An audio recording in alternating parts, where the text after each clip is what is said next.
First one, that in terms of HIV and AIDS statistics, KwaZulu-Natal is still leading all other provinces in terms of infections and people living with HIV and AIDS.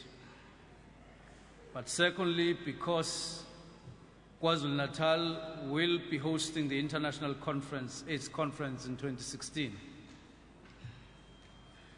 we join millions who understand that the epidemic is not merely a health challenge, but that it is a challenge with profound social, cultural, and economic consequences. It's an epidemic that affects multitudes of nations,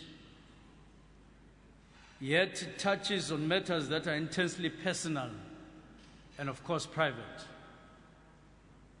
Unlike many others, HIV and AIDS cannot be overcome simply by improving the quality of drinking water or by mass immunization. It can only be overcome by individuals taking responsibility for their own lives, taking responsibility for the lives of others around them. Yet it is true that International AIDS Conference in 2016 will be here in South Africa, KwaZulu-Natal, in Durban. And of course that we have been selected to host this important gathering. But the last figures from Human Sciences Research Council's National HIV Prevalence, Incidence and Behavior Survey of 2014 put KwaZulu-Natal at 16.8% of the total population here, which of course confirms that we are a leading province, unfortunately, on HIV and AIDS. We would like to be leaders on all aspects, leading other provinces. But of course, the least you would want to lead other provinces on is HIV and AIDS. But unfortunately, we are still there, and we are trying to climb down as soon as possible. And we are making progress in terms of which result from the efforts that we are making, all of us. But we must admit that we still are a leading province in terms of the scourge. But the province is committed to ensuring that the built-up events to the conference will be held in all districts so that our communities can be part of such a big event. It is in this context that today we are here in Oku district to mark this important day and further the momentum of the AIDS conference in 2016. Hosting this conference is an extraordinary opportunity for the province to recommit itself, to ensure that we galvanize and mobilize everybody in all the corners of this province around the fight against HIV and AIDS. And we need to emphasize fighting we need to do, because this disease, in most cases, catches you while you are out of the fight, while you are sleeping. And so while you are awake, you need to fight the disease. And of course, and as you sleep, you must sleep up very much conscious and awake that it is around yourself. But the emphasis is on fighting and on fighting and fighting. And therefore the conference will provide us with that opportunity to revive our energies in the fight against this disease. We do want at the stage to acknowledge very acknowledge assistance that we are getting from the United Nations in various ways. But in particular, recently we are recipients of a very handsome contribution from the United Nations that is in the form of the Global Fund. We're appreciative of the Global Fund, the amount that has been allocated to KwaZulu-Natal to fight against these diseases. And we undertake that every cent of it will be used responsibly and in a manner that we will be able to account for every move, for every step, and for every expenditure for the global fund that we are receiving. And we undertake that at the end of the expenditure period, we will be able not only to account in terms of money, but in terms of progress that we shall have made in the fight against HIV and AIDS. At the same token, we must also express our appreciations to the United States of America for partnering with us, in particular, around two programs. First one is PIFA. We have partnered with the Americans on this program for quite a long time. We are from urban and rural areas together with them. We are from interacting and engaging urban and rural people on these particular diseases, including people who live on commercial farms. And thank you very much for that. But there's another newly introduced program targeting young girls between 15 and 25. This comes as a result of an observation that HIV infections are very much on the increase among this particular age group, and unfortunately, girls in particular. And this fund and this program is therefore dedicated to this. And once more, thank you very much to the Consular General from the United States and from all your team and from the government of the United States for partnering with us. But we must also, in particular, express our appreciations to our national government, the government itself, directly from the President, right from the 1st of December 2009, for reviewing our program prior to the 1st of December 2009 to what we're doing now. But also for making it flexible for people to access ARVs in particular, in the manner that it happened through the announcements on that day. And we want to assure the President and the government nationally that from that day onwards, things have never been the same. We are seeing lots and lots of progress ourselves in our own province in a number of aspects. Mother to child, HIV and AIDS, we have made tremendous progress. Access to ARVs, we have made progress. We are not boasting, but it is a fact. We are now around 1.5 million people who are accessing ARVs in our province. This we are mentioning simply because it means there are more and more people who are becoming aware that they need to take ARVs. People who are removing the stigma of HIV and are able to be bold enough and go to clinics in broad daylight and test and take ARVs and come and use them. As a result thereof, we have now many cases of people who have lived beyond 20 years, and a number of them who are living with HIV and AIDS without any fear. And they need to tell you that they are HIV positive on your own. There is nothing that you can observe. And all of this, thanks very much to the national program that was rolled out from the 1st of December 2009.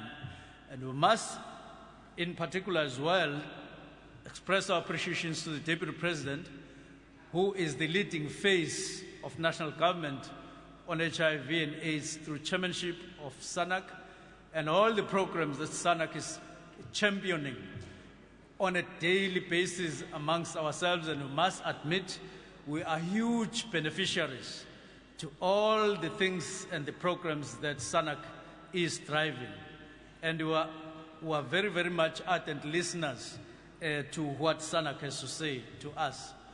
Of course, we must acknowledge Dr. Aaron Mswaledi for marshalling all the forces on HIV and AIDS through the Department of Health, which is the lead department both nationally and provincially. And we must say that there is a difference.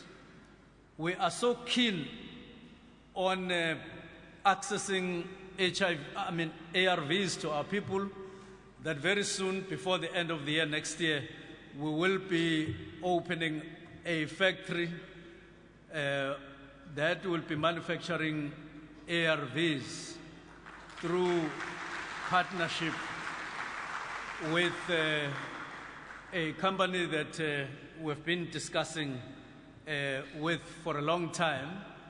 And this also comes from the input that was done to us as Cabinet by Dr. Mtswaledi on the, I think it was the 11th of January, I think 2013 or 2014.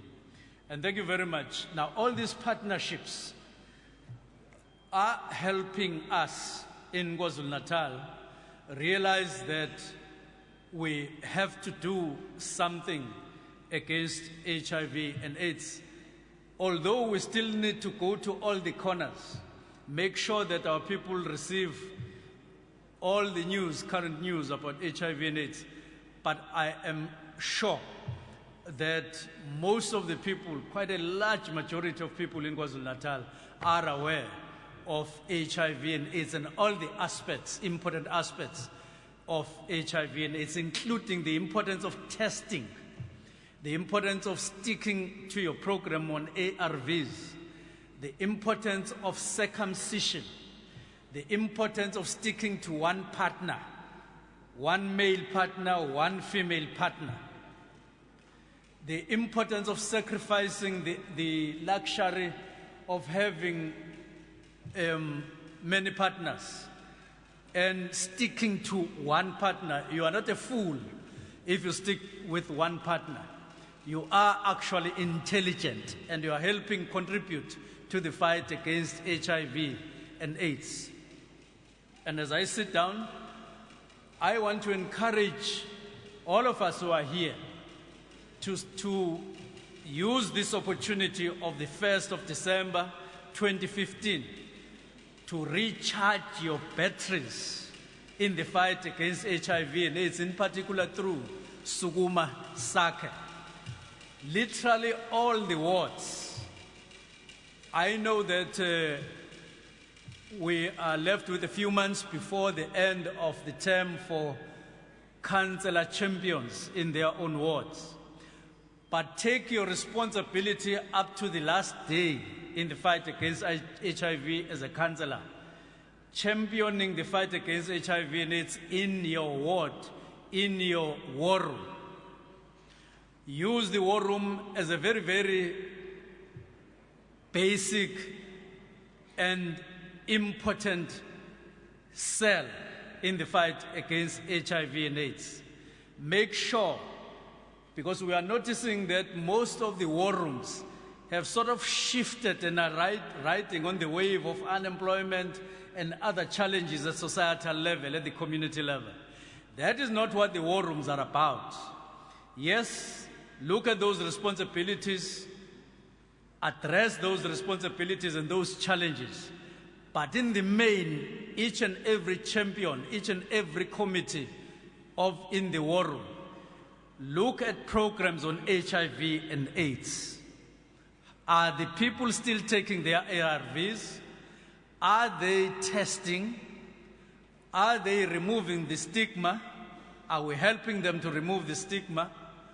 Are the people actually still preaching on HIV and AIDS? That is what the war room is about.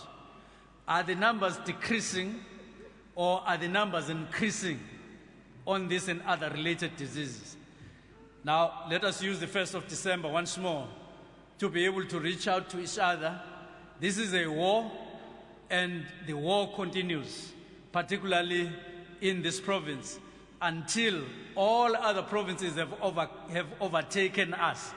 If there's a matter that we would want to be overtaken on, it is HIV and AIDS. But of course, we don't wish them more HIVs than us. All we are saying is that we wish ourselves to be a province that is HIV and AIDS free. And this we can overcome. It is man-made. The other way around can also be man and woman-made. For this, I thank you very much.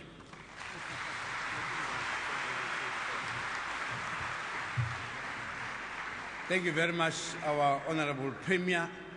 Hey, kunzima ukulida uPremier onjengalo. Hey, ngoba uyawuzwa nje impela mase ikhipha into uthi ufuna kwenzekeni. Hey, buyagcizelela ukuthi noma simbambile iHIV and AIDS sonke kodwa manje uhealth ifuna hambe phambili. Abese ngibuza njalo ukuthi wedlomo kuhamba kanjani. Siyabonga kakhulu Baba Premier for your welcoming comments nomhlahlandlela and our marching orders to some of us under your leadership. Now I'm going to be introducing very beautiful ladies who are coming in. I don't know how it happened that they are the ones who are only champions. From this district, Ugu, as I call your names, ladies behind, come to the stage here, Nizong Joina. Ududuzile Prudence Mzizi, who come from an NGO called Uvuka Uzithathe. Alandelwe Utapsile Precious Nzimagwe, naye ophuma Uvuka Uzithathe la egama lakhe. Ulandelwa Ulindiwe Sibisi Teresa, come from Umtinga. Kule drop-in center futhi yasemtinga khona usindisiwe Gloria Mia. There's another lady by the name of Pam Majola from Vuka Uzithathe. And the last one is Tulisiwe Sontsele, who comes from South Coast Hospice.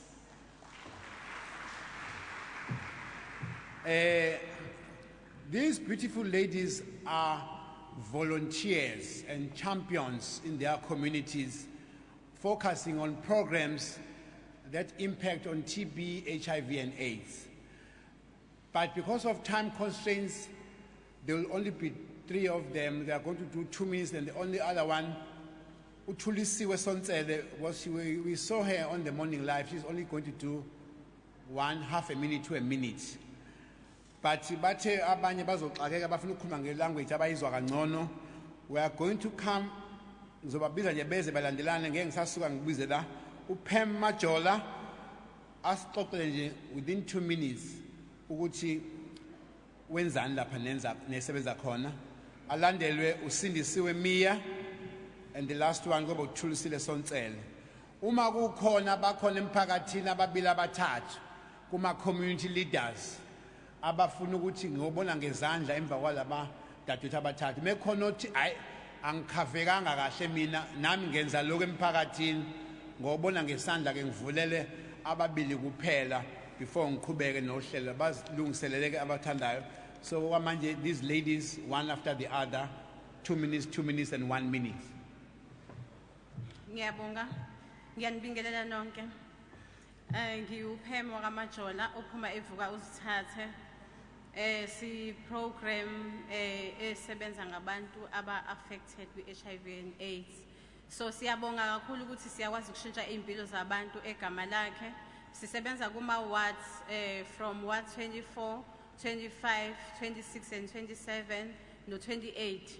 So sidila kakhulu ngabantwana nabantu abagulayo. Siyakwazi ukudistribute ama food parcel awu-30 ngenyanga. Siyakwazi ukunakekela izingane eziyintandane nezingane ezihlukumezekile. Ziyafika ekseni zithole ama lunch box azo, zithole ibreakfast bese ziyahamba ziye esikoleni. Mase sibuye esikoleni siyakwazi ukuzinceda kuma homeworks, sikwazi ukuzidlalisa imidlalo yonke edlalwa abantwana. Singabazali kubona siyazinikeza lonke uthando esilinika zona. So siyambonga uhulumeni wethu ngokusisiza sikwazi nokuphilisa imindeni yethu ngenxa kahulumeni. Ngiyabonga.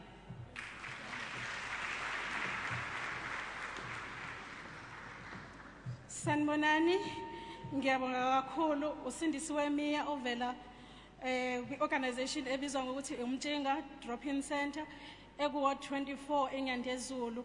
lapho ngisebenza njenge-project manager yakhona. Sinakekela iy'ngane eziyintandane kanye nomphakathi ohlukumezeke kakhulu ngesifo se-HIV kanye ne-TB. Lapho yana emjinga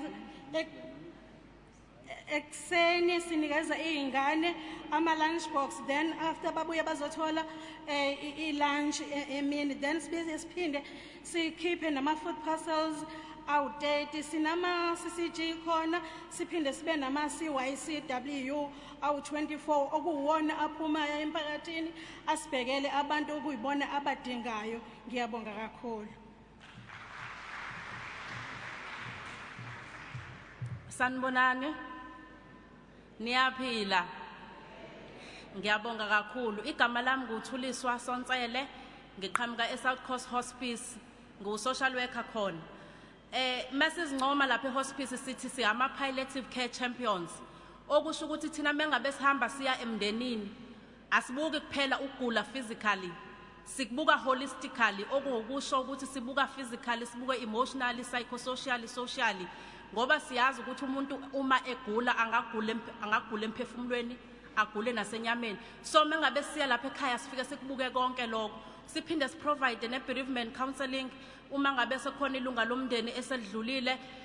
Sikhona ne-program esiyenza esithi i-memory box program, la sisihlanganise khona abantwana sibathole ezikoleni abasebeshonelwa abazali through HIV and AIDS, maybe infected and affected. La sibakhuthaza khona ukuthi abantu abami impilo yaqhubeka noma umzali engasekho. So iloko ke siye sikwenze sithi nje we are palliative care champions. Thank you very much. Let's give these local champions a round of applause for their work and encourage them to continue to do the good work. In your little corner, siyawubona umehluko kuyenzeka. Hlale kahle ke abantu bethu, siyabonga kakhulu. I was reliably informed that kule language ade beyisebenzisa uDeputy President uyibambe kahle uyiunderstande yonke, so acting size sitolike abangezwanga kahle uDeputy President uzobasiza abatranslateele. In particular asiza uminister wami lapha yana bandla ke ya ngoba akakahlangani kahle hle. I was also informed that sikhaveke kahle sonke labo dadethu basuka la basikhave kahle sonke, akekho ukuthi hayi nami ngikhohlekile bengiyenza umsebenzi ongaka emphakathini. If that is the case, then I would like now to invite Mr. Sibusiso Maphumulo, who is our HIV ambassador, to come and share with us his message. Lezo ikhwama dadewethu, so idinga message phuma lezo ikhwama lezo ake zime kancane ukukhishwa manje, sizoyikhipha ngesikhathi sazo. Anihlukile nomuntu owabi ithebe kusaxoxwa, so ibuye siyibona ithebe zothola ithuba lakhona. Ukuze singasiphazamisi. Cela ke Mashimane uze ngaphambili umyalezo uphethe our HIV ambassador.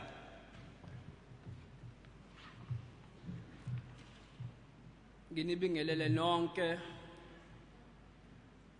Sibusiso Maphumulo ophuma eMdoni uMasipala, and is here to share and make sure that at the end of this day, many lives of people living with HIV and AIDS do change. I was diagnosed in 1999 with HIV and I was in matric. At that time, there were so many challenges, but I'm glad that today my life has changed for the better, or if not for the best. In 2011, I started my ARVs, and my CD4 count was 35, and my viral load was above 88 million. On the 15th of January that month, in 2011, I started my ARVs, which was a fixed dose combination, the tripla. And on 21st of February the same year, I was diagnosed with TB. I started my TB medication and took it for 10 months. I'm an HIV and AIDS counselor as well.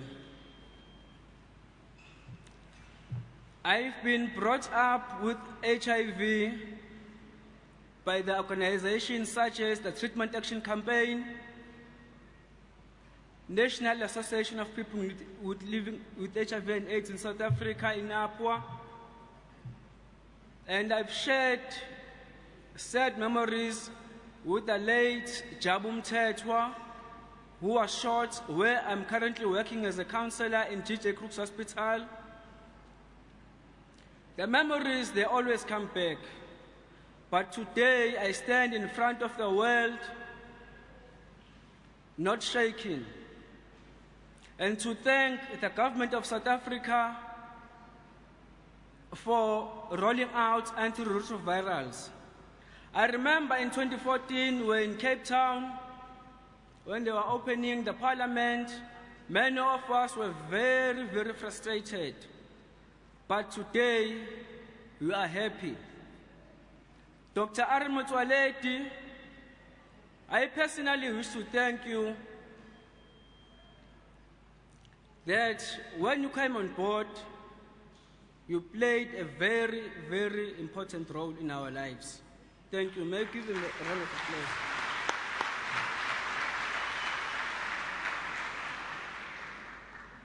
Mam Konyeni, ngiyakhumbula, it was in 2007. You made sure ukuthi we live to tell a tale. And I'm glad I'm still standing.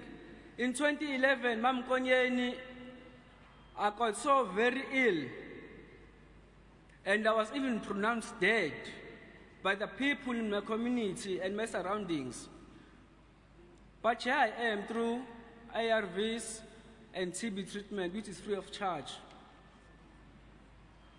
And I remember people coming to my house to pass their condolences because they thought I was dead. Ngiyaphila. And the support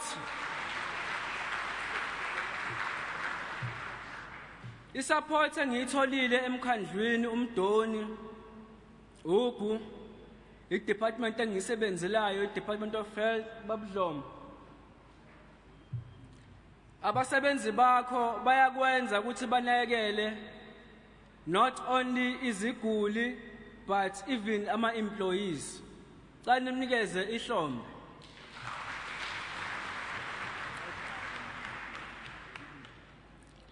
I'm from Umdoni municipality. Nami ngiyathanda ukuthi ngasonke isikhathi ngiqhakambise ukuthi cha, angisabi ngokuphila kwami negciwane. Lo 16 years enguphilayo ngiyawujabulela, because if it wasn't for ama-ARVs for impilo yami, I would have died. And izinto esengikhonyiswa abantu ukuthi I can live, I was just recently chosen ukuthi ngirepresente abantu abaphila negciwane la Ogwini. Bangikhetha ukuthi ngibe u-chairperson. And when I took that decision, okay, I agree ukuthi stand up for the people living with HIV la Ogwini, I said to myself, no, I will fight till the end.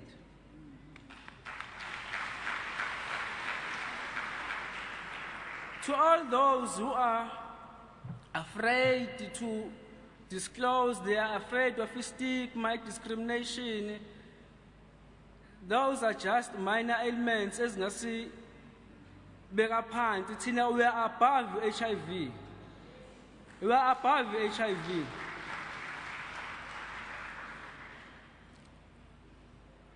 Just yesterday, I was reading an article by late Baba Nelson Mandela ekhuluma ngomokhatho engane yakhe.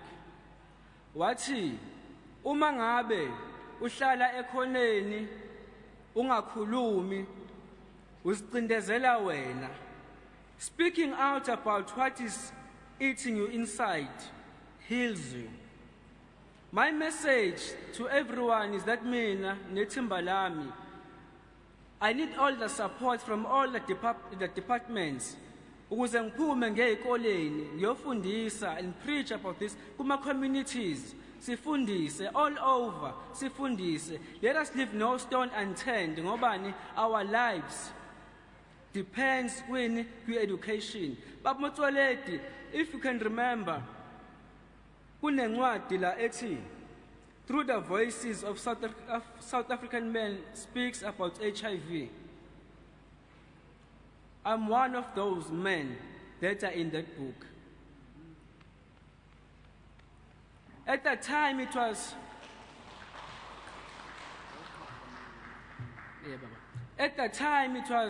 published ngangisasibhedlela. Ngicela ophila negciwane namhlanje enze sure ukuthi uyafundisa, uyamukela. Sijoyine ama-sports, sijoyine ezombukiso noma yini. Njengamanje ningibona ngifithi kanjena nje. Nangibona ngifithi. Ngalandela umyalelo kaBaba uDlomo ukuthi masizivocavoce sigijima. Ngiyagijima naye ama races athize phathakaza ngibone. Sengizombingelela manje ngithi baba siyibambile. Asiyibambeni siyephambili. Ngiyabonga.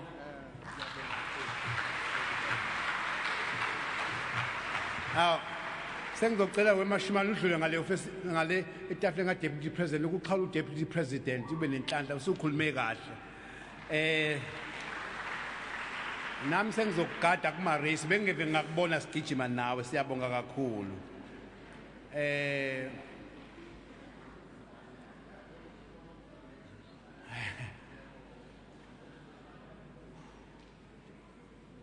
The good story about our country is that today we have members of the civil society who were actually up in arms by the slow progress that we were making as a government. And today, part of such testimonies are confirming and saying thanks to this government. In this country, we have 3.5 million South Africans on treatment, meaning that there are 3.5 homes that do not have to go and queue for a social grant because those parents or those members of the families are alive and well and they are able to take care of their families. A round of applause for our country and the progress that we have made. Now, ngizocela ke esinye isishoshovu sizela ngaphambili uAndrew Musane azobeka kade ngamgcina uyakhuluma ukuthi ngimdonse kahlale phansi ngoba impela umlando wakhe mude enakusuka khona oza Andrew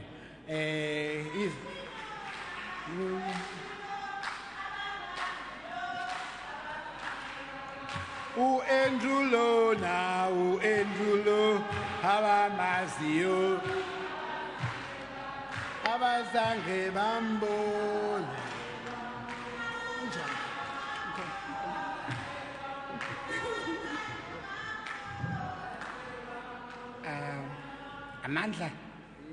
Amandla, viva civil society, viva.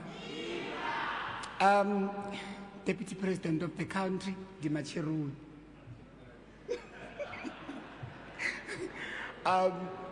The Premier of KwaZulu-Natal, Mr. Mkhunu, my Health Minister, Dr. Mtwaledi, my fellow comrades, ladies and gentlemen, all protocol observed. I remember last year during this day, Farid, we were not inside the wall, we were outside, taking it to the street, showing our activism, that if we are not involved, there won't be an event that civil society will join. So now we were involved from the beginning of this planning, of this kind of a sitting. That is why civil society is inside this wall. I'm given 5 minutes, and I know I can speak until DP falls asleep. I don't want to see DP sleeping, but however, if I start from the beginning, the purpose why am I here, I can take 5 hours. So I decided to stick to my 5 minutes because Farid was nagging me to stick to what I'm supposed to be doing. Usbusiso said something about when he was speaking about his life. That took me back 10 years ago and looking back at my personal life. 10 years ago, if civil society, SANAC, and government didn't come together, I wouldn't be standing here also. I would have died a long time ago. But because of activism, because of people living with HIV, voicing out their concerns, people living with HIV wanted to be heard. What is their challenges? I am standing here. So, comrade, aluta continua. You know, I'm very happy that we had before and after. There was before era, now it's the after era. The before era was you get tested and you go home and die. That was the before era. But today's era, it's you get tested and you get treatment. Without intervention, I would have died also. So thank you, Minister Mtwalidi, for the political will that you have shown South African citizens with your leadership.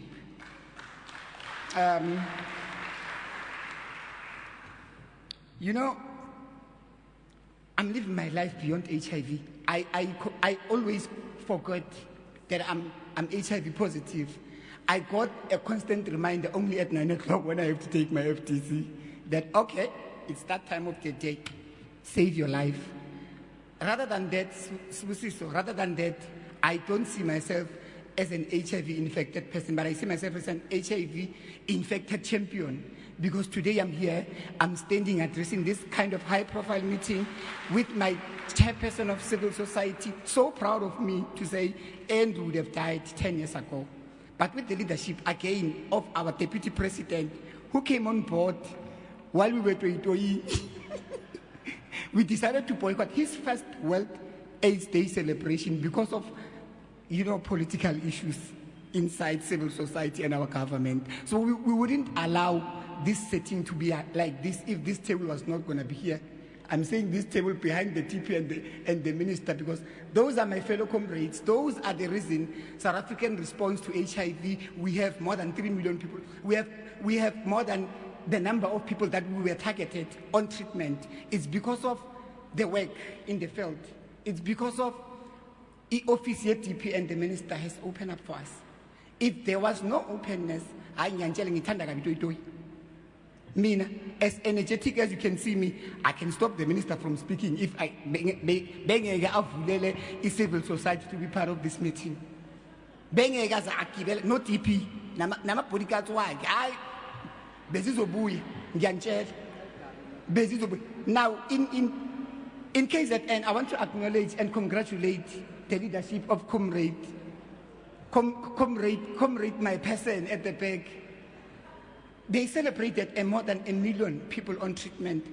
I asked myself, what is it that KwaZulu-Natal is doing better than other provinces if they have more than 1 million people on treatment?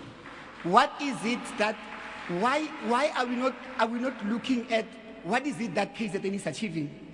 What is the reason behind? Comrade Premier, the baton that you took from the previous Premier, you showed that you are running faster than the previous Premier because now it shows that there is political will in KwaZulu-Natal in terms of HIV response and TB.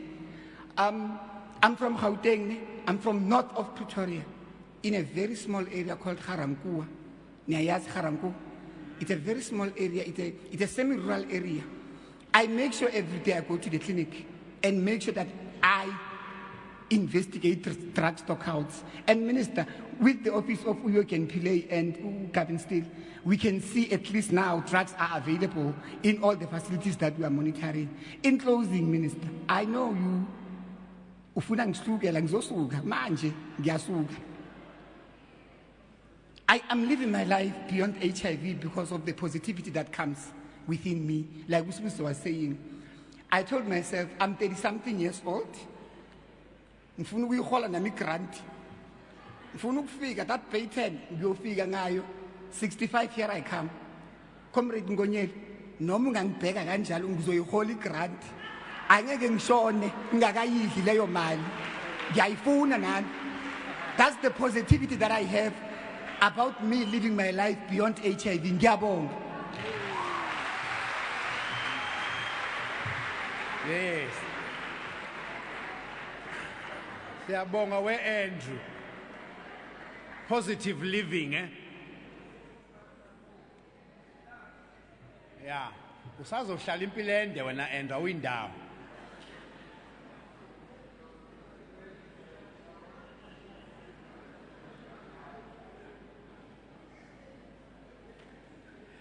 Thank you very much. A round of applause for Andrew. Hey.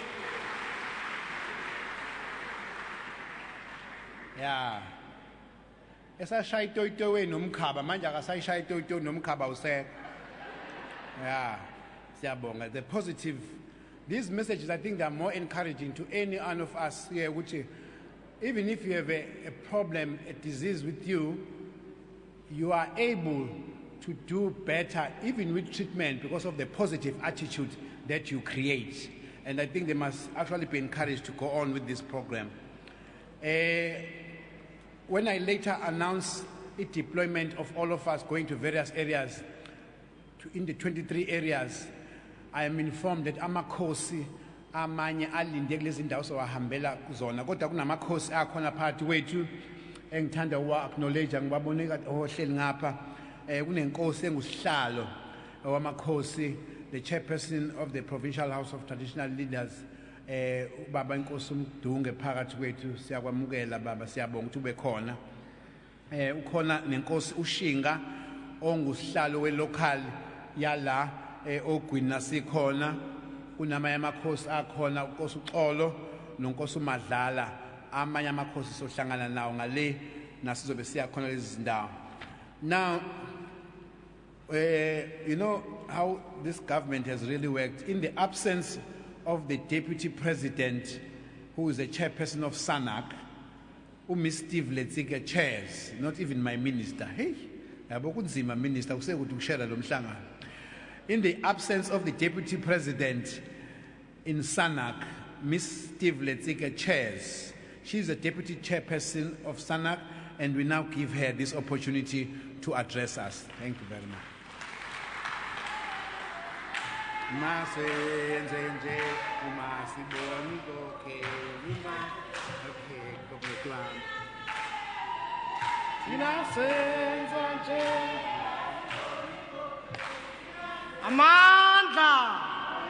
Amandla.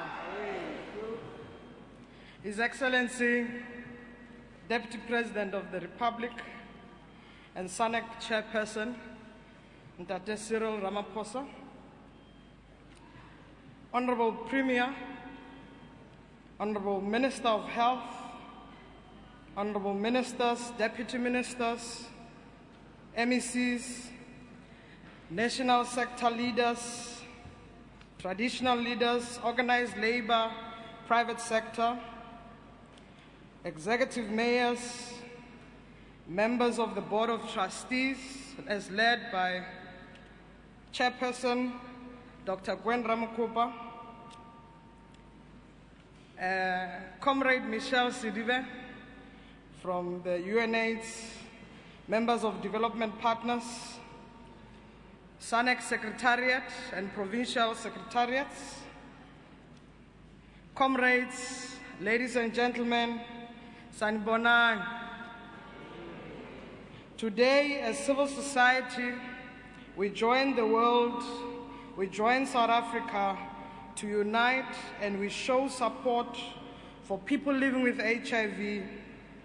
And we also remember those who have passed away as we celebrate and commemorate their lives. We celebrate those who live today a healthy lifestyle. South Africa has made tremendous progress to turn the HIV, TB epidemic around, and there are notable achievements to celebrate. While we acknowledge that there has been many scientific advances in HIV treatment, with more people receiving antiretroviral treatment and a better understanding of the virus, we all know Maqabane ukuthi siphuma kude. From the time of denial to the time of knowing what should happen, how, and what should be done and by who.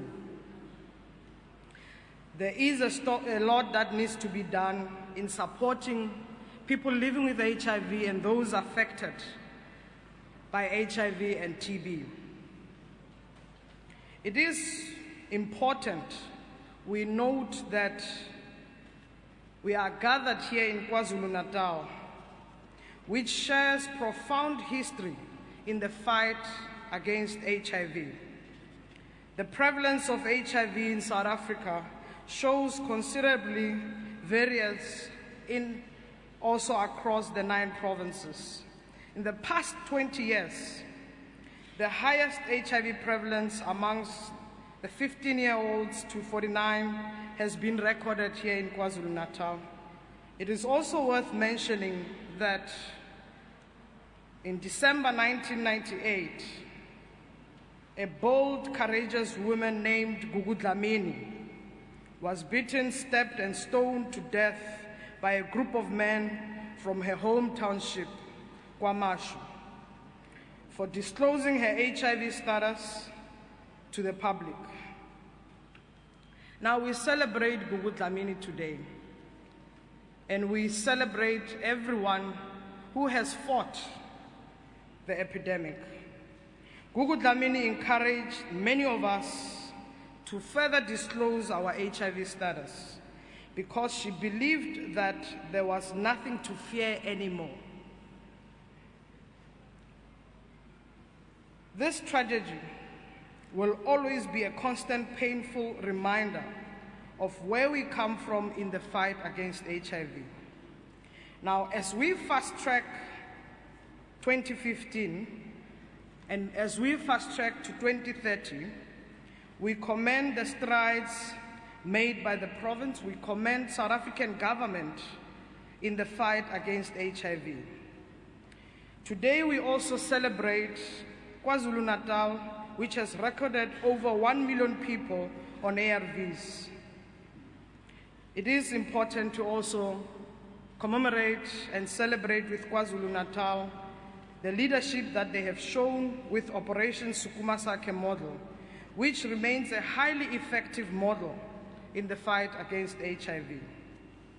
The HIV epidemic has challenged both the state and the communities when it comes to how we have responded, and one of the areas where we have come up short since the start of the epidemic has been addressing stigma and discrimination.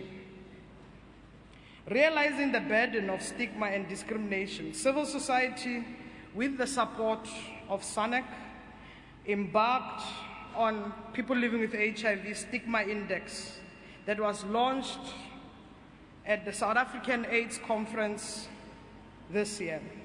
The report revealed that while significant progress has been made to reduce stigma and discrimination,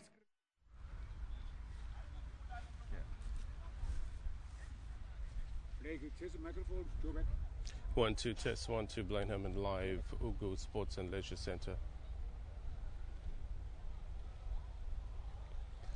Blenheim live from Ugu in sunny KZN. Hello. Hi. Hi, Mareka. Get in you. You get. Yeah. Sure. All right, that's fine. That's fine. Thanks. Cheers. Bye. Thanks. Okay. Thank you. I can hear.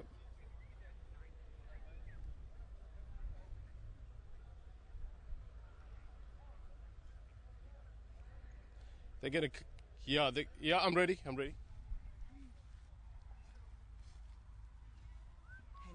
Mashudu. Have you interviewed now? Okay, maybe let me just. Are we doing interview? Yeah, I did say. Okay. Comes. Mashud, I'll let you introduce yourself on camera, right? Okay. I'll invite you, so you stand this way. So let me be on camera first, and then I'll invite you, so you come there, yeah? Right. And Mashudu, when I speak to him. Okay.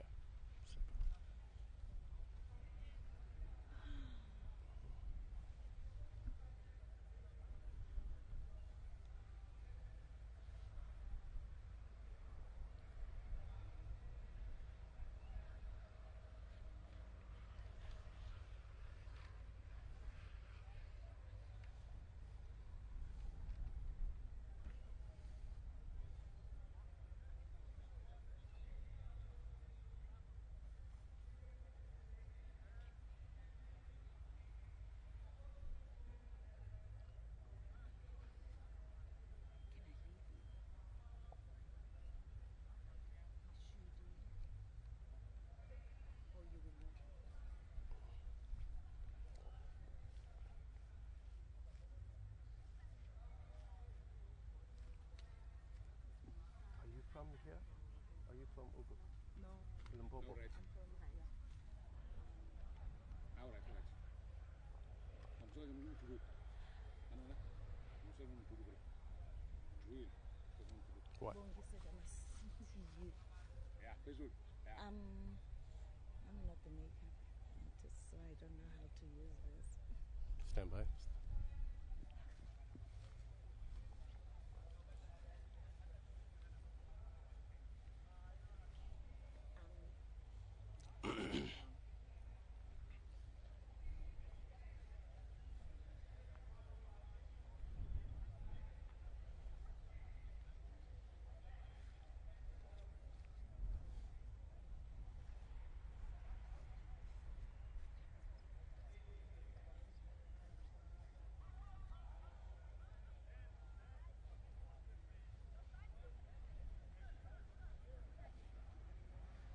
Yes, I can. Yeah, I can hear you. Are you playing?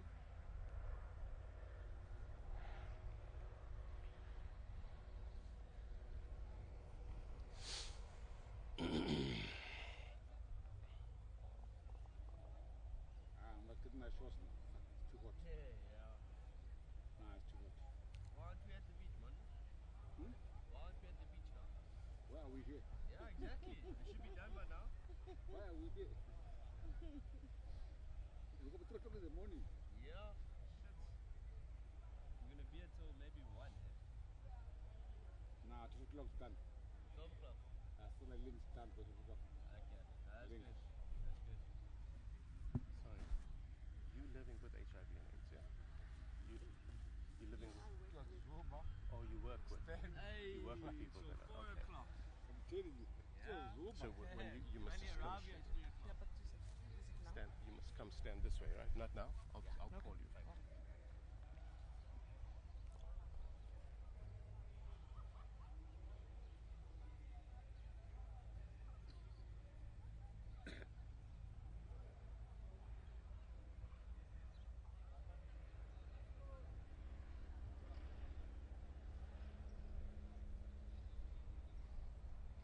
Messi, why aren't you using radio mic? Because they're currently being used Can't inside. reach. No, they won't reach. No. I need to fix radio marks because their distance is getting less and less. Yeah, very good morning, Elvis. Good morning, everybody. You're live from the Ugu Sports and Leisure Centre in Port Shepstone on the KwaZulu-Natal South Coast.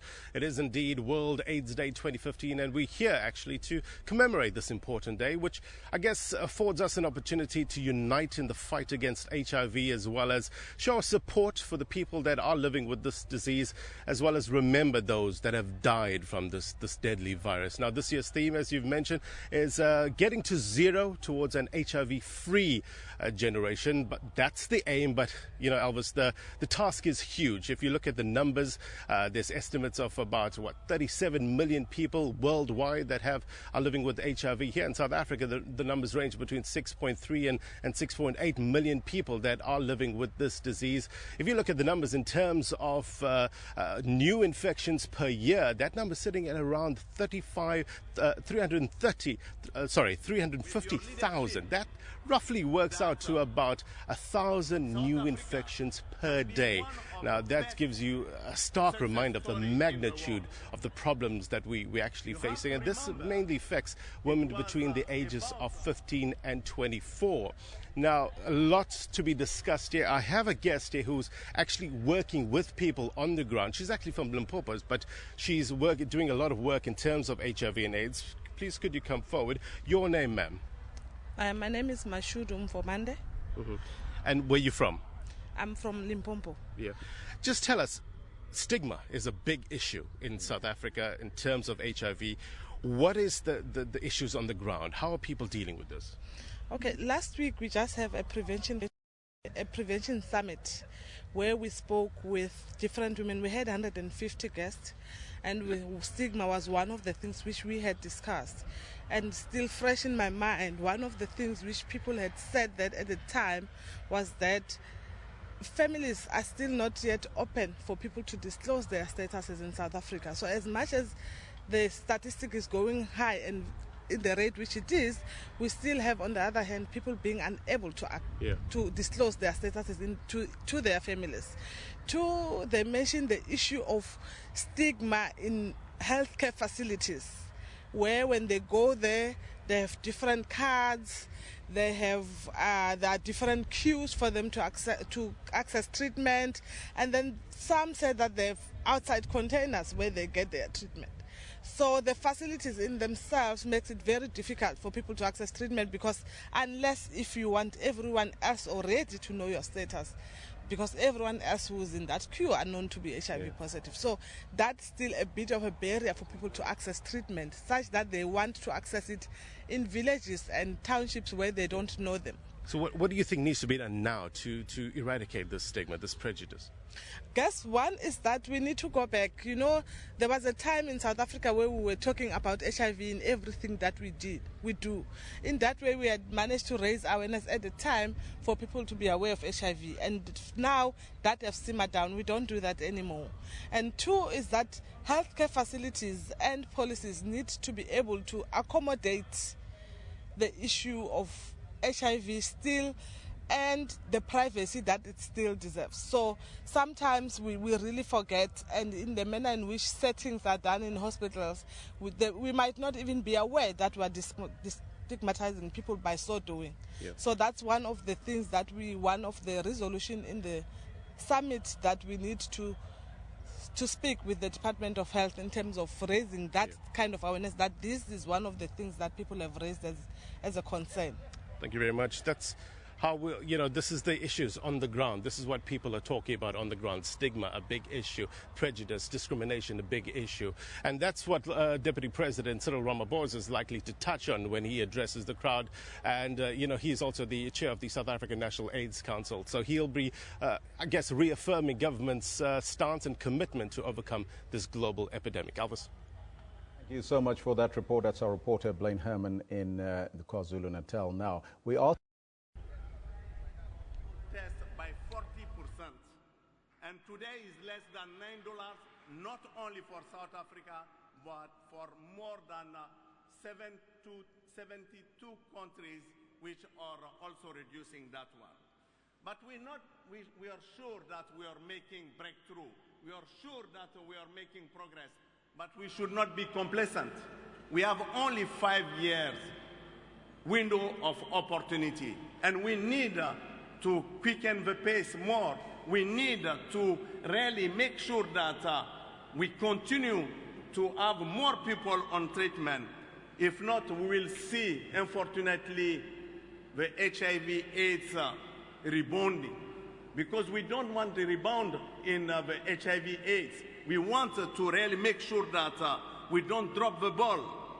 We should continue to demonstrate, like we did at the global level, double the number of people on treatment every 5 years.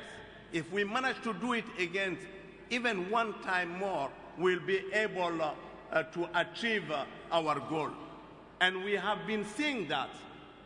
South Africa have been able to demonstrate, but mainly let me say that KwaZulu-Natal increased the number to reach 1 million people on treatment, which is just amazing. No one could have believed a few years ago that we could put so many people on treatment. And I was here 3 times or 4 times, met the King of KwaZulu-Natal, pushing to make sure that prevention program could become a reality, circumcisions. And I have been here to launch also Sukuma Sake. And those programs have been able to mobilize communities. I know, Deputy President, that when you came, you asked to use a Sukuma Sake approach for the countries. And you were right, because we will not win against epidemic if we don't go to community levels. I want just to say that we need globally in the world, but we need particularly in South Africa to pay attention to 2-3 things, Deputy President. First is infections amongst young girls. We are failing young girls every single places in southern part of Africa. We have 2,300 young girls being infected every week. We can change completely the course of epidemic amongst those young girls. We have partners like PEPFAR, Global Fund, and other partners working with us. The second aspect we need to pay attention is the potential resistance. It is not only South Africa. When we put 16 million people on treatment in a very, very, very fast manner, we need to be able to monitor, to avoid resistance, because that could reverse all our achievement. And I want to say again that with focusing on prevention amongst a key population, particularly sex workers, people who inject drugs, let us not neglect making sure that prisoners, migrant population, and I wanted to think about people living with handicap, all those people who have been left behind. We need to pay attention to them and make sure that we can reach them. And to reach them, we'll not do it without you, civil society, without community groups. We know that you're an accountability mechanism. We are the creators of the demand for services. You're also the one who is helping us to give a voice to voiceless, and you can create alternative service delivery. We will certainly continue to work with you, because we know that without you we will not sustain our effort. I wanted to just conclude by saying that, friends, on this World AIDS Day, the countdown to Durban begins. As we remember our loved ones, let us be inspired by their courage. South Africa's experience has demonstrated that we can make impossible possible. You have shown us to not be afraid of our future. You have shown us that our duty is to shape it. Together, we will end AIDS by 2030. Thank you very much. Thank you very much, Mr. Michel Sadibe, a long-time friend of the country and of our President. Thank you. Allow me to acknowledge amongst ourselves Dr. Shannon Hayder, who is the head of the Global Health at CDC, and we thank you very much for coming all the way from Atlanta to come and support and observe our programs. I also like to observe and give notice of the presence of Deputy Chief Whip in the legislature of KwaZulu-Natal, Ms. Nontembeko Boyce, and the whole leadership of MPLs that are there. I'm afraid to call them one by one because I might miss some of them sitting in other tables. But thank you very much that they are all here. I recognize them late. Now, you have been a very good audience up to now. There were very few here and there. I'll give you now this opportunity as Isan ends performs one song.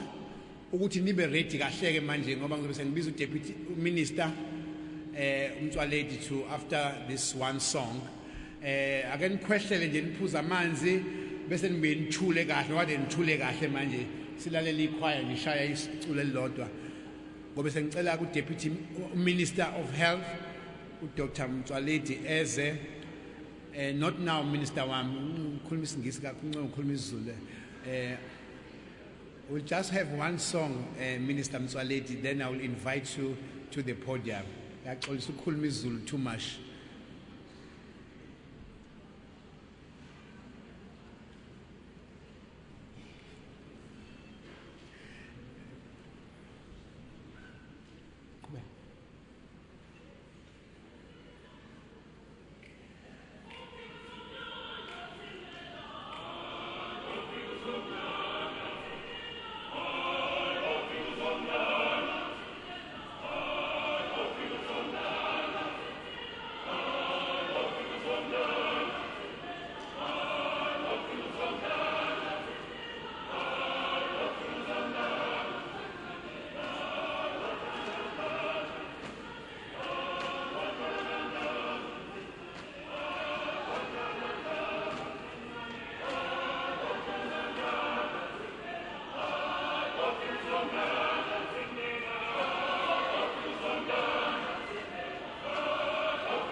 By public demand, ababuye, ababuye. Kuthiwa ababuye by public demand.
Siyabonga kakhulu.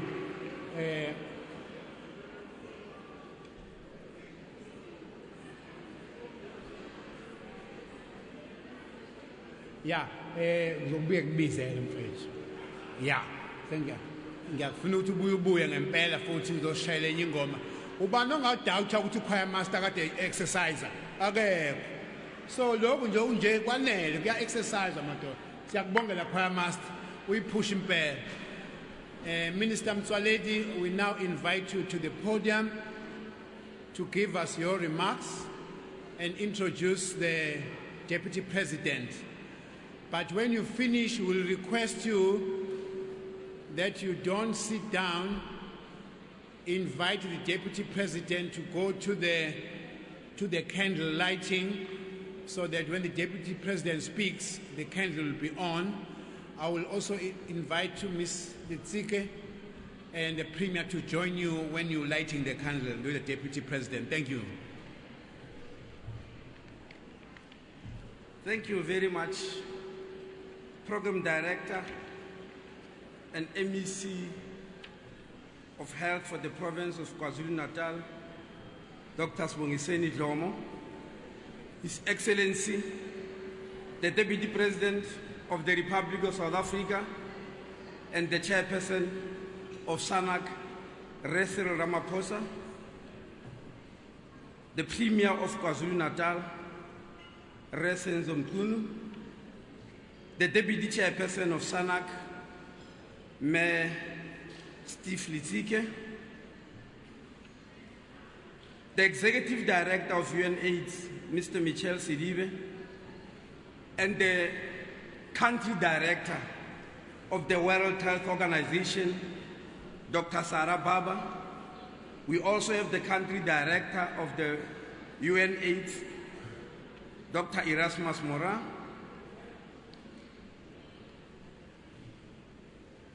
Colleagues in the Cabinet, Deputy Ministers and Ministers and MECs, I'm sorry,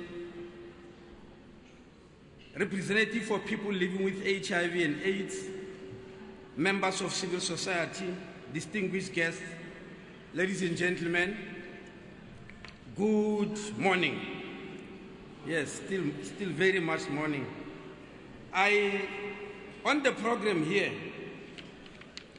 it is mentioned that I must stand up and introduce the Deputy President. And I prepared my speech to do exactly that. Unfortunately, when I stood up from there, he instructed me that I must speak. He said I must speak, I must say something about why we are here today. I'll try to do that in a very short space of time, still insisting that he is the main speaker of the day. He is the one who's going to tell you everything. Let me start here. Deputy President, you know, on days like this, sometimes we reflect back about what happened in the past. This gentleman who was standing here just before me, who is regarded as our friend and our brother, the Executive Director of UNAIDS, Michel Sidibe. Let me tell you about him. I've just been appointed a Minister of Health back in 2009. And 3 months later, I was in New York to attend United Nations General Assembly. I was very scared at that time because, as we have seen here, it was demonstrated why I was scared. People like Sibusiso and Andrew Musani, who was demonstrating their power here, were very angry at that time, if you remember. Toying all the time against government. And I was still confused how I'm going to deal with that situation. Because at that time we were the pariah of the world. Then they told me when I arrived in New York, there's a gentleman called Sidibe who wants to see you. urgently. And I said, this Sidibe, is he from a village somewhere in South Africa? I didn't meet him back home. Because Sidibe is a surname of South Africa. I said, but I never met a person like that. Why am I coming to meet him in New York? They said, no, he's not from South Africa. He is from Mali. But he's based in Geneva. He's the executive director of UNAIDS. So they got a room for us in New York to meet. And he said to me, you guys in South Africa, you are messing up a big way. I want you to lead the continent out of the scourge of HIV and AIDS. I looked at him, yes. I looked at him, I thought maybe I should call a psychiatrist immediately for him, because he knew very well that we were at the far end. And there were many countries that were ahead of us. I don't want to name them, but there were many countries on the continent who were ahead of us in the fight against HIV and AIDS. In fact, we were number last in the world. And here is a gentleman telling me that we must lead the fight, we must lead the continent out of the HIV/AIDS pandemic. I thought he's talking about an impossibility. And he said, no, you know what? I'm coming to your country. I'm going to see your head of state and your leaders in your country. You guys in South Africa, I'm insisting, you must lead the continent out of this pandemic. And you are the only country on the continent who can do so. And of course, he did come. He did come and he had a meeting with the then Deputy President, Rekale Mamutlanti, and then with President Zuma. From then onwards, every time we have got an event, this gentleman is here with us. Every time we have got an event. He was there in Pretoria on the 1st of December 2009 when the President announced our new direction to fight HIV/AIDS, leading the way for us to lead the continent. He was there on the 24th of April 2010 when we launched the largest HCT campaign the world has ever seen. He has been there ever since. He is here today. He'll always be with us. Thank you very much, Michelle. Yes. At that day, on that day in New York, I thought you were talking about an impossibility. Now I knew things we regard as impossible can actually happen within a short space of time, within 6 years. Now, having said so, let me address myself to Sbusiso and Andrew, the two champions who are standing here in front of us, and telling us, especially Andrew, he told us that he's going to live up to 65.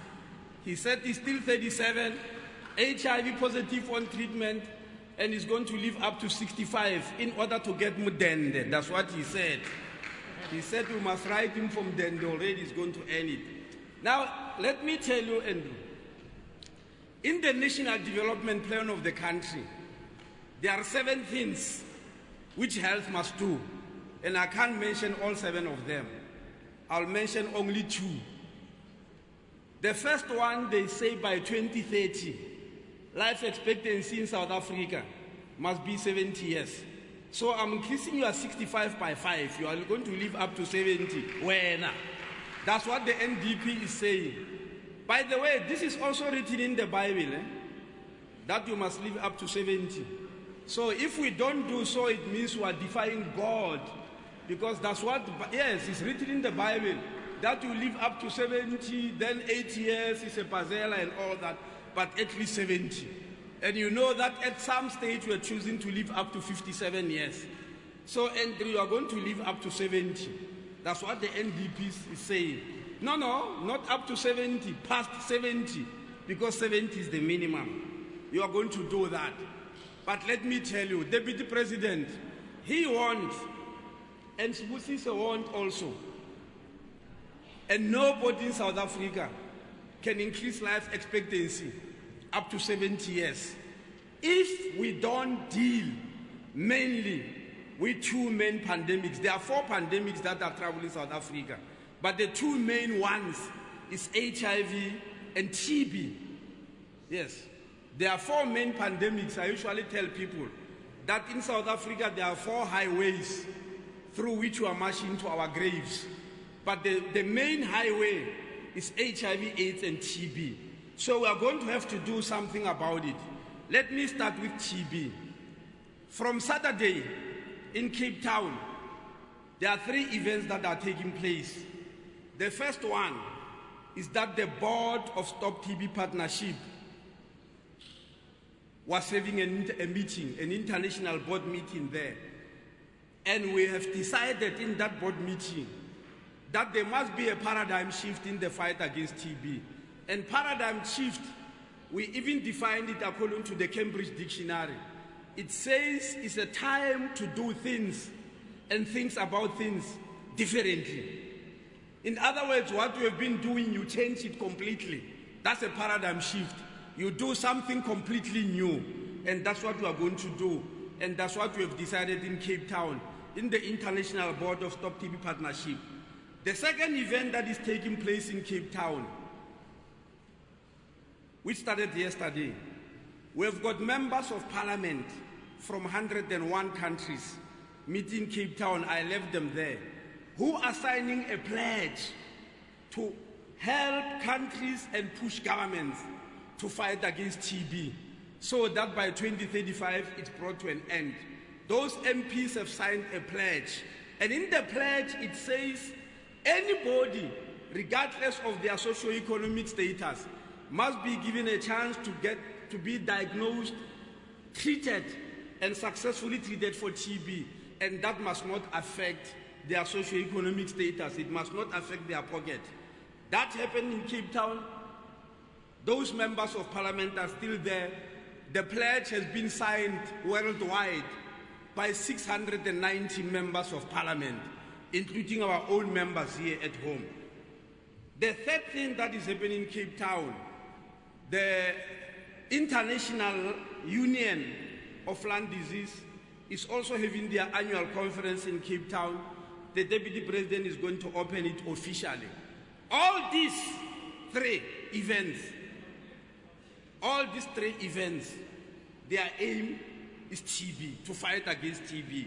So it's very important for you to understand that. The second thing I want to say, civil society, as Steve said here, as the chairperson of civil society, has got problems of finances. In the last SANAC plenary, Deputy President, you mentioned that we are pledging ourselves as government to help civil society with funding so that they are able to do their work as our partners. You know, Andrew said if he doesn't want us to speak, he can decide so. If he doesn't want the DP and me to speak, he can do so anytime. We have to give him money to do that, to stop us from speaking if he so wish. We have to fund them, civil society. So I am happy to announce that our friend Michelle Sidibe this morning gave me a letter. Here, this letter, which I can threaten to read to you. Yes, if you didn't want me to finish, Peter, I was going to threaten to read to you, but in the letter it simply says UNAIDS is contributing 1.5 million rand to National Association of People Living with HIV and AIDS in South Africa, to NAPIA, to strengthen them economically, technically. So members of NAPIA, this friend of ours from UNAIDS is giving you 1.5 million rand to do your work on the ground of fighting HIV and AIDS.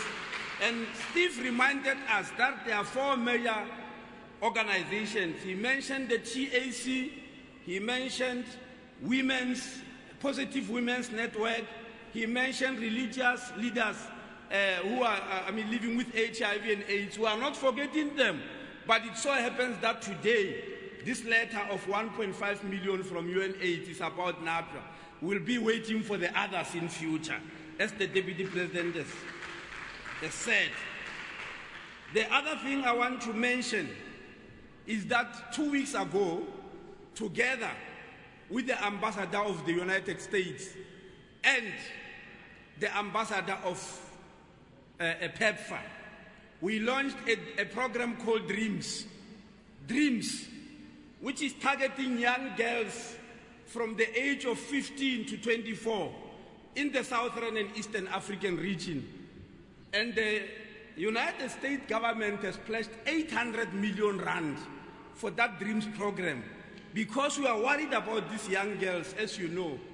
They say, while we are very successful in the biomedical interventions of HIV and AIDS, treatment, as it's been said, we are giving figures here, of massive success. But in the socio-political and behavioral interventions, we have got a problem. 14 countries in Southern and Eastern Africa, 14 countries. Every week, there are 5,000 new infections of girls between the ages of 15 and 24. Every week, 5,000 new infections in these 14 countries. And unfortunately, half of those infections come from South Africa. That's why the DREAM program was launched here. And 1/3 of that money is coming to South Africa.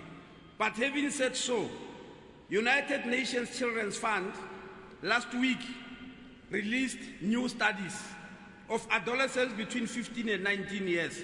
They say in the year 2000, there were 86,000 new infections in South Africa between the ages of 15 and 19 years. That was 22% of the global total. In 2014, 14 years later, the figure had dropped to 28,000 or 13% of the total, of the global total. So we have cut it by half, at least in adolescents between the 15 and 19. I thought you'll share yourselves about that. We have cut it by half, but the journey is still very long. My last announcement. When the Deputy President lives here today, that's why he's leaving so early. When he lives here today, we are asking you to watch him at 18 hours this evening. This evening at 18 hours, tune to channel 199. Go home and tune to channel 199. The Deputy President is going to press a button. With that press of a button, he's ushering in the first ever 24-hour health channel on TV to deal with health issues. In the history of South Africa, we have never had a health channel. Today at 18 hours, that health channel will be on air, and it's going to be called GLN. I'm sure you know all these channels. You know ENCN, you know what is the other one? ENN7, you know, yes. We're adding another one, which is going to be called GLN, Good Life Networks. That will be going on air tonight at 18 hours, and it will run for 24 hours forever. It's going to talk about HIV/AIDS, it's going to talk about TB, it's going to talk about teenage pregnancy, it's going to talk about sugar daddies, which this gentleman behind me is always talking about. It's going to talk about teenage abortions. It's going to talk about breast cancer. It's going to talk about prostate cancer. It's going to talk about cervical cancer. It's going to talk about hypertension. It's going to talk about diabetes. It's going to talk about cancer. It's going to talk about you are smoking and you are drinking and you are eating a lot of sugar and you are eating a lot of fat and you are obesity and all these things. It's going to teach you how to cook good food, how to live healthy lifestyle. The Good Life Network is going alive today. That is my last announcement. Thank you very much.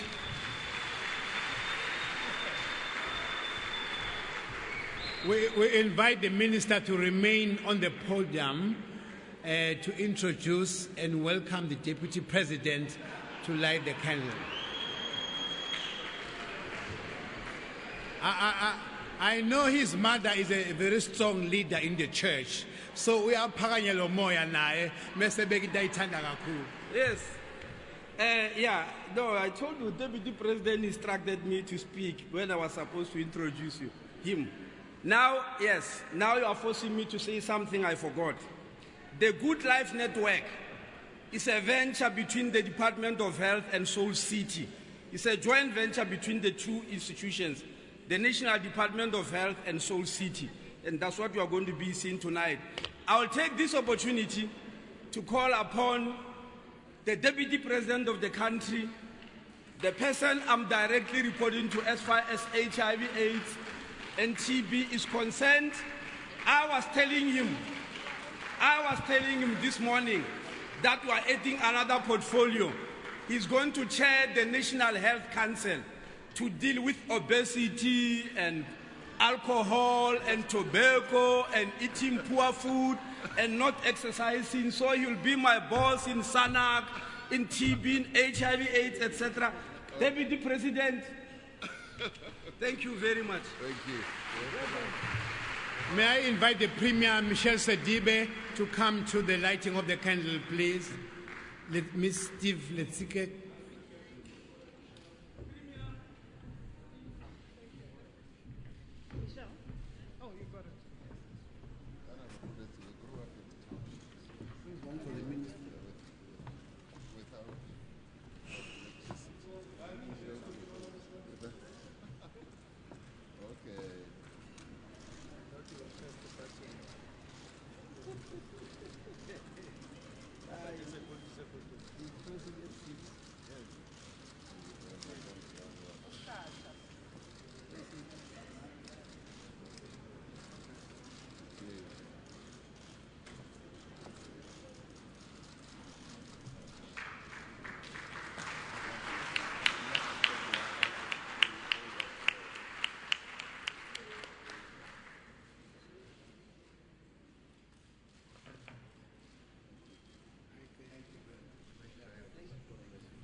Let us be seated.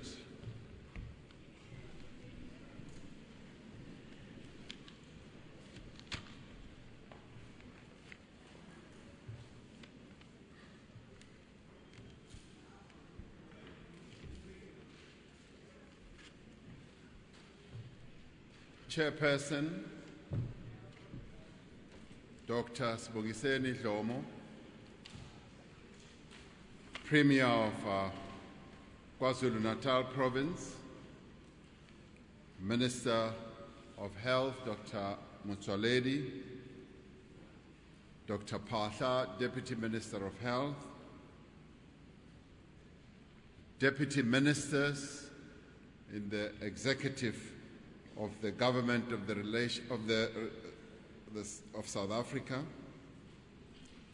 MECs of the Provincial Government of KwaZulu-Natal, mayors and councillors who are present with us, Mr.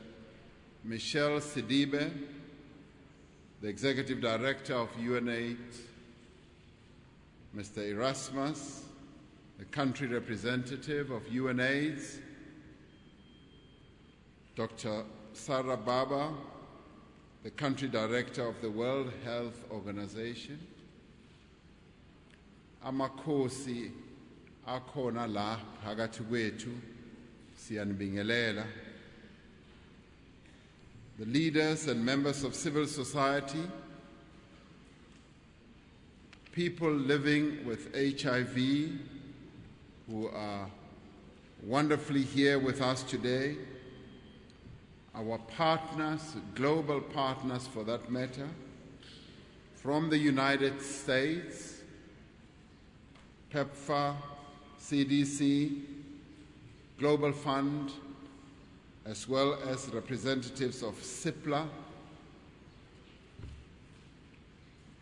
Ms. Steve Letsike, who works closely with me in SANAC, Dr. Gwen Ramokgopa, who has just been appointed the chairperson of the SANAC Trust,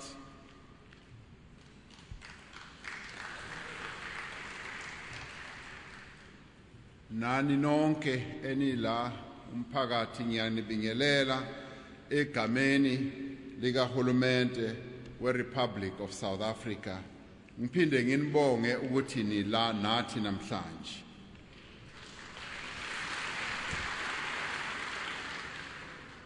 It is an honor for me to address you this morning on this World AIDS Day.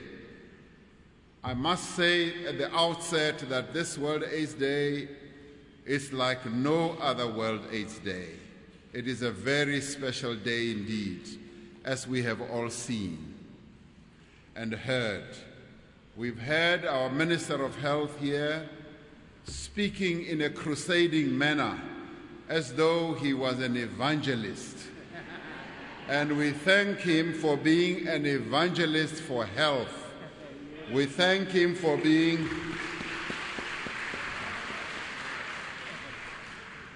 the one person who continues to be the guardian of our health in South Africa.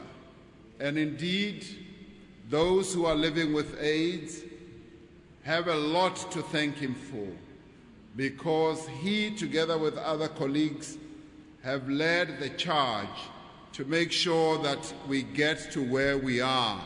And it is all due to the hard work that Minister Aaron Motsoaledi, assisted by Dr. Phahla, his deputy, have put into this whole effort. Now, his work is also recognized by other people around the world. He works in South Africa, spends a lot of time amongst our people and communities, but he also gets time to travel around the world, and when he does, other people do recognize the passion, the commitment, and the enthusiasm that he has, and he evangelizes also in other countries as he goes around. He has been reappointed the chairperson of the Stop TB Partnership by the World Health Assembly. Now, this is like the highest decision-making body.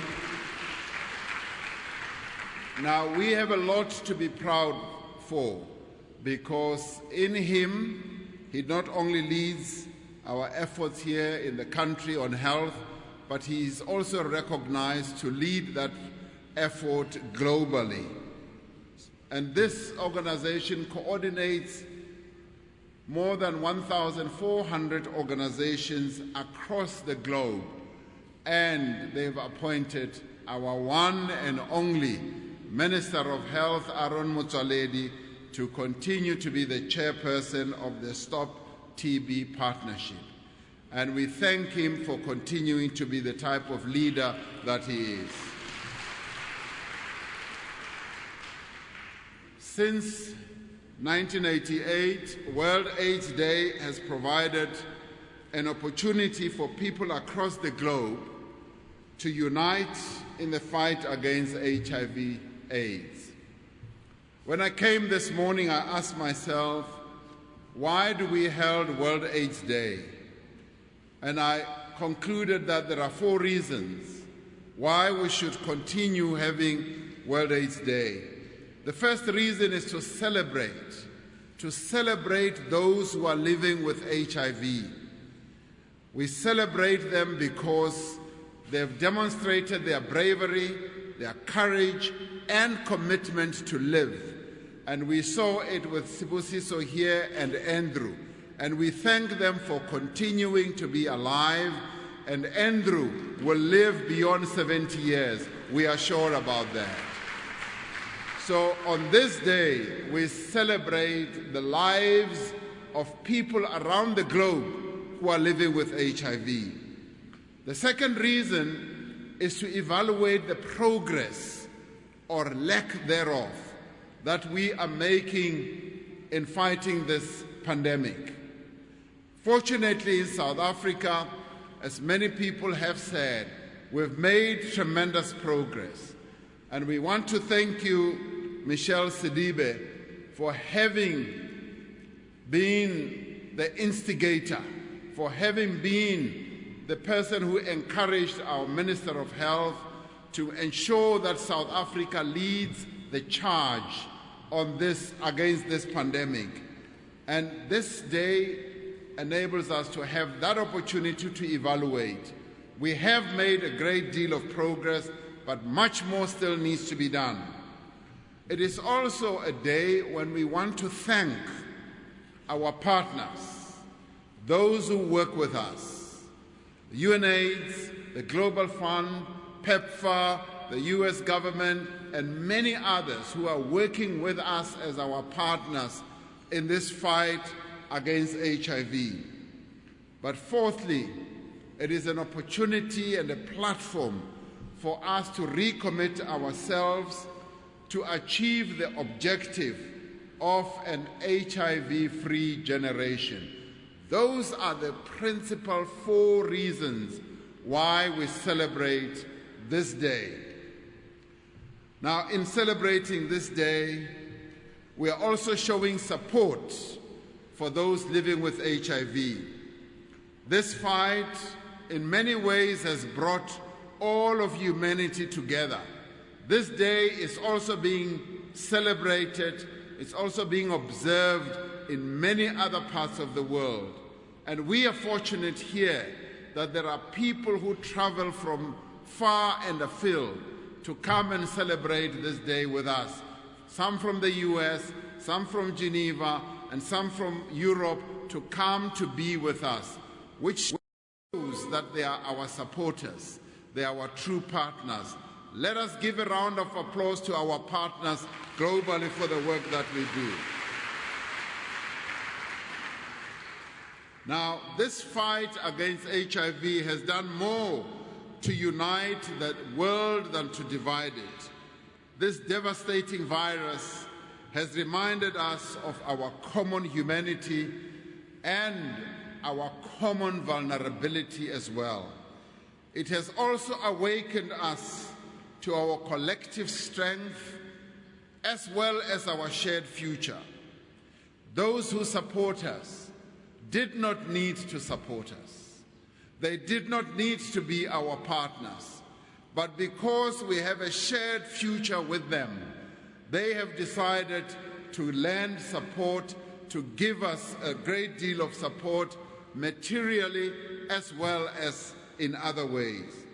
We know that HIV infects and affects indiscriminately, but it thrives on ignorance, it thrives on conditions of poverty, it thrives on stigma, and it's in situations of unequal gender relations. It also thrives on destructive behavior, the abuse of alcohol and drugs, and unsafe sex. That's what makes this virus to thrive. It is therefore up to all of us collectively, as well as individuals, to take responsibility of our own health and the health of those we love and the health of those that we also know. Our theme for this World AIDS Day is Rise, Act, and Protect. As a nation, we must rise to this challenge. We must rise because we have to be determined and committed, as well as confident that we can succeed. The many steps that we have taken as a nation to address this pandemic were taken because we had a firm belief that yes, we would succeed, yes, we will become triumphant, and yes, we can make progress. As a people and as individuals, we must act to inform, we must also act to support and to encourage others. No action is too small, no contribution can ever be regarded as wasted. We must protect ourselves and those who are nearest to us. We must protect those amongst us who are vulnerable. We must combat stigma and create an environment in which all can feel comfortable enough to be tested, and comfortable enough to get treatment. World AIDS Day serves as an important reminder that the epidemic is still with us and that we must do more to increase awareness and, more importantly, to eliminate prejudice. To achieve greater success in our intervention strategies, we must focus on at the local level, and we must focus on the tasks that need to be taken at that local level for prevention as well as for treatment. Today represents and presents us with an opportunity to recognize, to applaud, and to support the outstanding work of our country's NGO sector and the AIDS champion who work tirelessly to educate people about HIV and empower them to prevent and treat and to manage it. We just saw champions from the local area of Ugu here, and we applaud them and we thank them for the wonderful work that they continue to do. And we call on all of us in various parts of the country to make sure that we create an environment in which champions like these ladies who stood here are able to do work to protect our communities and to raise the level of awareness. Let's give a round of applause again to our champions.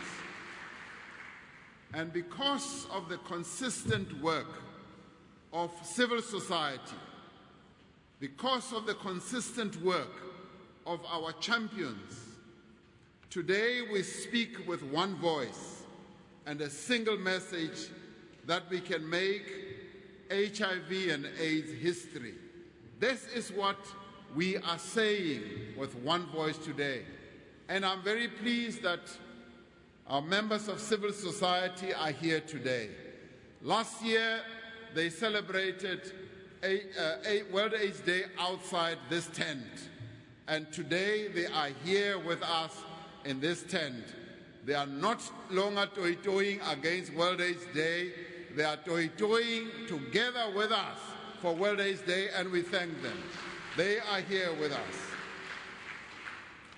The Department of Health and the South African National AIDS Council, SANAC, are committed to the UNAIDS fast-track approach of using innovative approaches informed by local knowledge and data to reach more people with comprehensive HIV prevention and treatment services.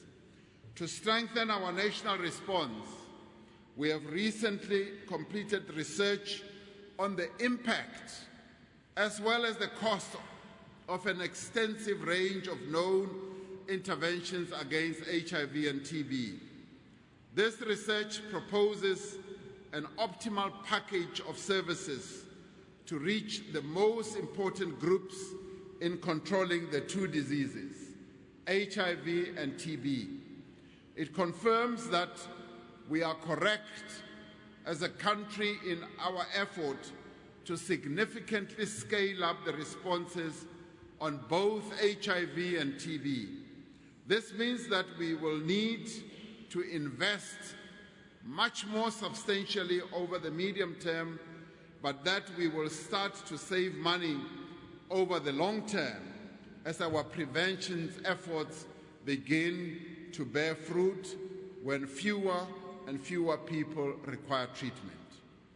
This research encourages us to redouble our efforts to ensure that by 2020, 90% of people living with HIV know their status, that 90% of them are on treatment, and that 90% of those on treatment have suppressed viral loads. In our response to HIV and TB, we are driven by hope and encouraged by progress. We have invested massively in life-saving antiretrovirals, making our HIV treatment program the biggest in the world. South Africans are now living longer and fewer people are dying of AIDS and tuberculosis. We have significantly reduced mother-to-child transmission of HIV. And yes, we join you, Mr. Sidibe, in your hope that South Africa will one day and soon be declared like Cuba to have ended mother-to-child transmission of HIV. We are hoping that we will get there. In fact, we are not only hoping, we are determined that we will get there. I went to Cuba with a number of deputy ministers. Dr. Partha was also in the delegation, and we were deeply impressed by how a country like Cuba, a small island country, had finally eliminated mother-to-child transmission. And we sat there quietly one evening and said, this we can do too as South Africa, and we made a pact that we are going to achieve this. And this we will achieve as South Africans, that we should reduce and bring to an end mother-to-child transmission of HIV. We are intensifying our efforts to end TB, particularly among high-risk populations such as prison inmates, mine workers, and people living in communities near our mines. We are improving our program to control and treat multi-drug resistant tuberculosis and more effectively integrating our national TB response with our HIV response. Individually and collectively, we continue to inform, we continue to fight stigma, and we continue to promote healthy lifestyles.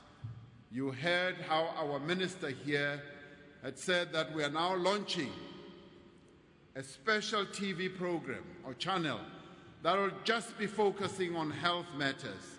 And it is on this channel that we will invite all South Africans to at least have a look, at least 2-3 times a week, to get some tips, some lessons on how to continue to live healthy lifestyles.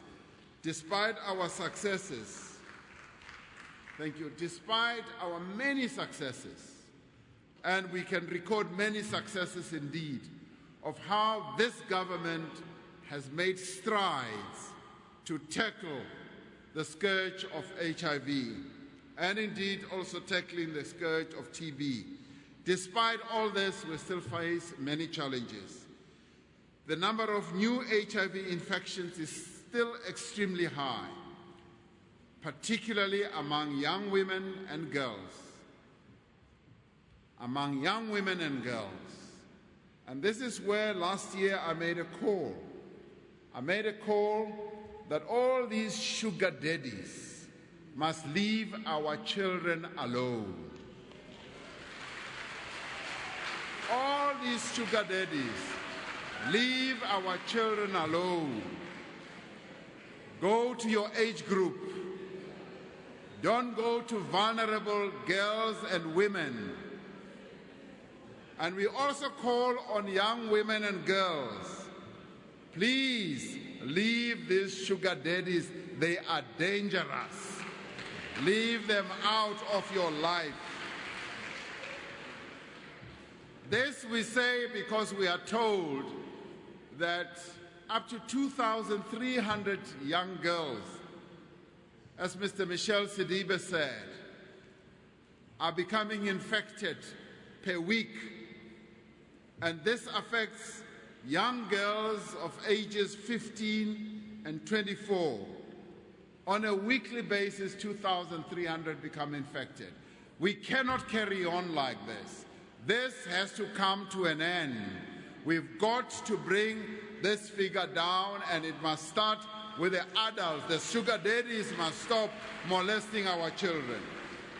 We therefore mount a highly visible national campaign to decrease new HIV infections, particularly in this group. we are going to mount such a campaign to raise the awareness of young girls about the danger of sugar daddies, the dangers of having unprotected sex. While we have programs to reduce new infections in this group, we need a highly visible nationwide campaign to significantly reduce new infections amongst these young people. The SANAC women's and youth and men's sector must also work with the relevant government departments to develop a comprehensive approach to prevention that we can launch early next year. Through this campaign, we want to reduce new infections in this group by at least 30% over the next 3 years. To our community AIDS champions, those who are working hard, we urge you to work closely with our girl children. We would like you to focus your attention on these girl children. We look up to our girls to lead our country in the future, and we cannot allow a situation where they will be wasted along the way. We look up to women to build and to guide our prosperous nation. And if we do not stop this type of behavior, we will not have such women who will be able to lead our nation. Women like Albertina Sisulu, Lillian Goy, Helen Joseph, and many others. When a woman objects to sex with a male who does not use a condom, the woman is protecting herself as well as the man. If he cares about the woman's well-being, he will take care and use a condom. We urge all our young people to be patient, to respect your parents, to get an education, and to abstain. And if you do incline to participate in sexual activity, protect yourself and use a condom.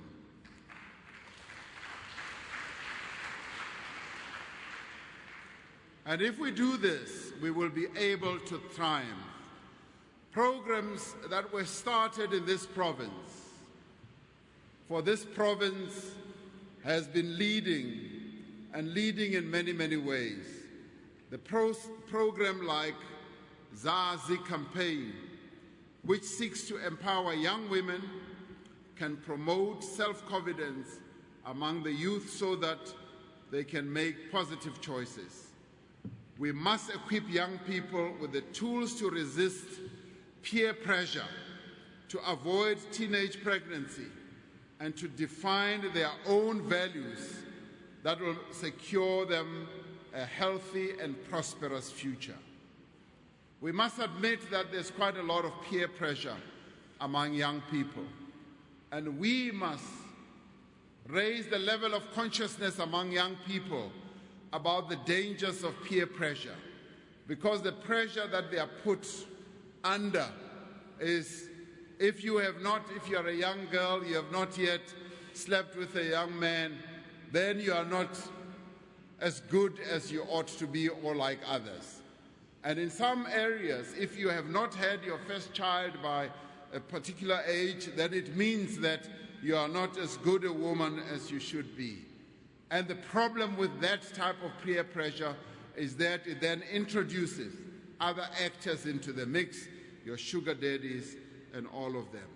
We need to spread the word about prevention, encouraging all sexually active South Africans to use condoms consistently.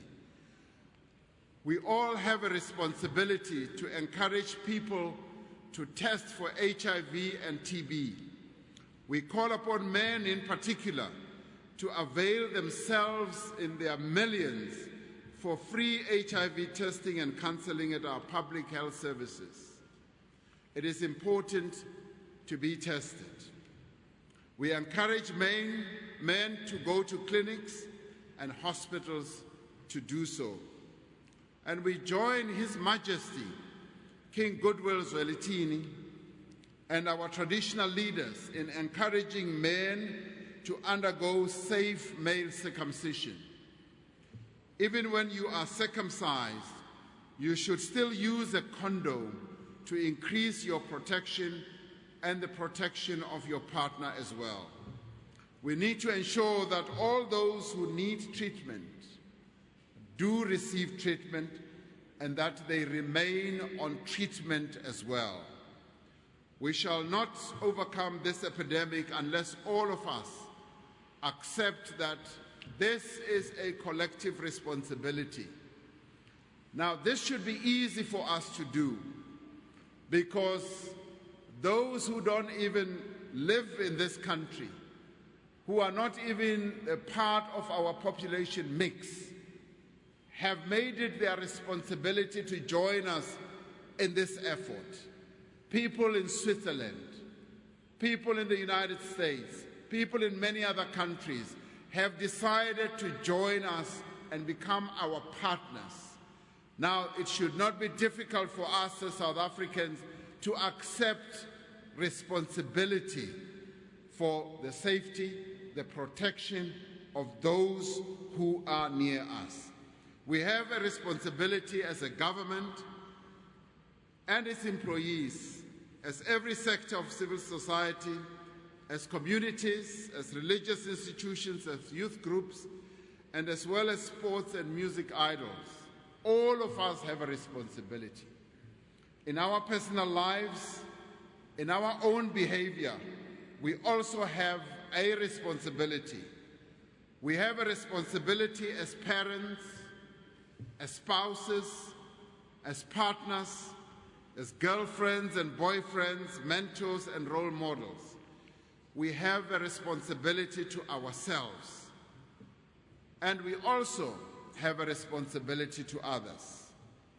As we commemorate World AIDS Day, let us work harder in all our communities and with determination to secure an AIDS-free South Africa and an AIDS-free world. This is the time for all of us to rise. This is the time for all of us to act, and this is the time for all of us to protect. It is the time, yes, to rise against HIV. It is the time, yes, to act against the spreading of more infections. It is the time, yes, to protect those who are near us.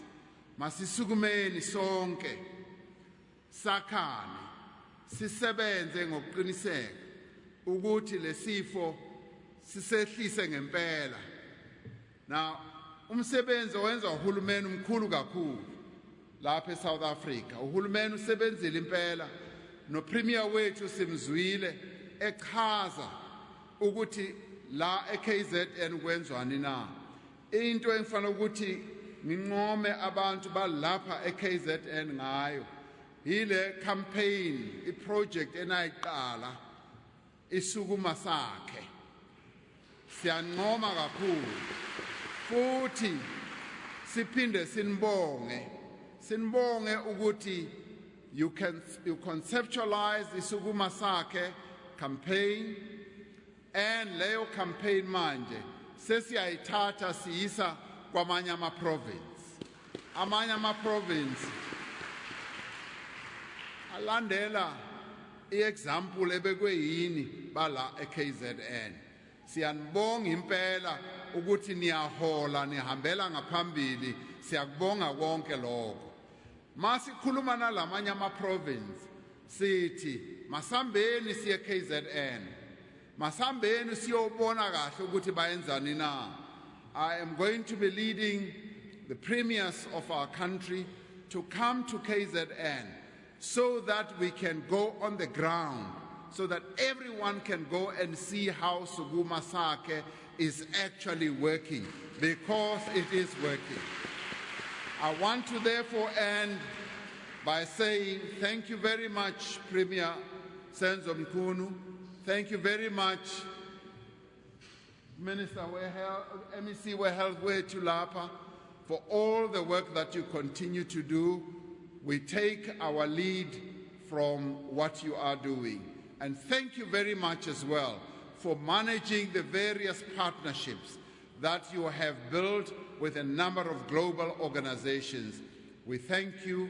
KZN leads and the others will follow and they will learn from you as KZN. Thank you very much.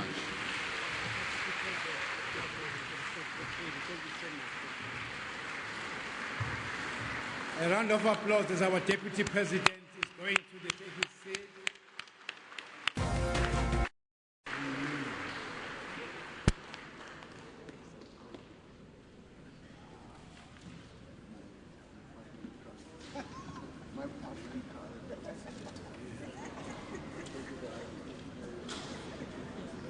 Siyabonga, Deputy President. Sibonge kakhulu, Deputy President. Uyas-encourage ngokusincoma kodwa ubuye usifake enkingeni ngoba the more usincoma the more siyasingcono kwesenzeka ngcono kakusasa ukunayizolo.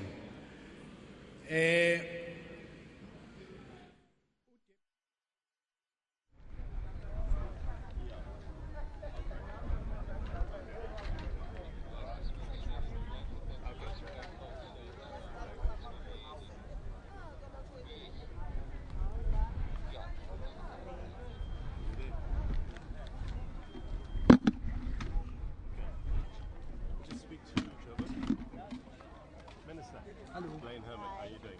I'll be doing the interview with you. Okay. So, back a bit. Which side do you want? So I need on this side, right? Because